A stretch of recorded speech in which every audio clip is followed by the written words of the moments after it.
बेवा की मदद करने पर दुनिया में ही अजर। ये कहानी शाम में पेश आई जिसे एक दर्जी के मालिक ने बयान किया है। कहानी के रावी कहते हैं, मैं एक दर्जी के कारखाने का मालिक था और मेरी एक हमसाया थी जिसका शौहर फौत हो चुका था और उसने 3 यतीम बच्चे छोड़े थे। एक दिन वो मेरे कारखाने में आई और कहने लगी, ए फला, मेरे पास एक सिलाई मशीन है जिस पर मेरा शौहर काम करता था और हम उस पर काम करना नहीं जानते। मैं चाहती हूँ कि इन यतीम बच्चों की कफालत करूँ। क्या मैं इस मशीन को आपके कारखाने में लाकर आपको किराया पर दे सकती हूँ ताकि मुझे कुछ आमदनी हो और मैं अपने खानदान का पेट पाल सकूं। मैं उसकी बात सुनकर शर्मिंदा हो गया और शर्म कभी भी बुराई की तरफ नहीं ले जाती। मैंने कहा, बहन बिल्कुल, आप इसे मेरे पास भेज दें। जब उसने मशीन लाई तो मैंने देखा कि वो बहुत पुराना मॉडल था और किसी काम का नहीं था, लेकिन मैं उस औरत का दिल नहीं तोड़ना चाहता था। मैंने उससे पूछा, बहन आप इस मशीन का किराया क्या लेना चाहती हैं? उसने कहा 3000 रियाल और ये वाकया जंग से 20 साल पहले का है।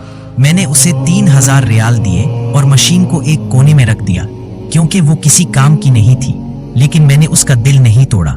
हम 10 साल तक इसी हालत में रहे।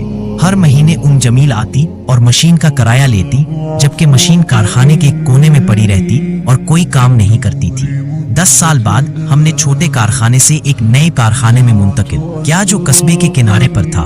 जब हम सामान मुंतकिल कर रहे थे तो मैंने कहा, जमील की मशीन भी ले जाओ। कारखाने की मैनेजर ने कहा, सर हमें जमील की मशीन की क्या जरूरत है, क्यों उसे ले जाएं? मैंने कहा, ये तुम्हारा काम नहीं, बस इसे ले जाओ। दिन और साल गुजरते गए, फिर जंग शुरू हो गई और खुदा की कसम इस इलाके में सब कुछ तबाह हो गया सिवाय मेरे कारखाने के। जंग की वजह से जमील से राब्ता मुनक़ता हो गया। हमने बहुत कोशिश की मगर उसका कोई पता नहीं चला। हर बार जब हम उसके नंबर पर फोन करते तो वो बंद होता।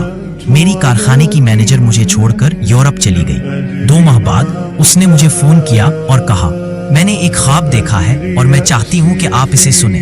मैंने पूछा, वो क्या ख्वाब है? उसने कहा, मैंने ख्वाब में सुना कि एक आवाज कह रही थी, फलां को कहो कि जमील की मशीन की बरकत से हमने तुम्हारे कारखाने को महफूज रखा। कहानी का रावी कहता है, मेरी जिल्द कांप गई और आंखों में आंसू आ गए। मैंने कहा, अल्हम्दुलिल्लाह, और खुदा की कसम मेरे कारखाने से एक सुई भी गायब नहीं हुई, हालांकि इस इलाके में सब कुछ तबाह हो गया था। इबरत नेकी के काम बुराई से बचाते हैं। और लास्ट में आप लोगों से गुजारिश के साथ छोटी सी शिकायत भी है कि आप लोग वीडियो को देखने के बावजूद भी उसको लाइक नहीं करते और ना ही चैनल को सब्सक्राइब करते हैं। ज़रूर किया करें, इससे हमारी हौसला अफजाई होती है। बहुत शुक्रिया, जज़ाकल्लाह।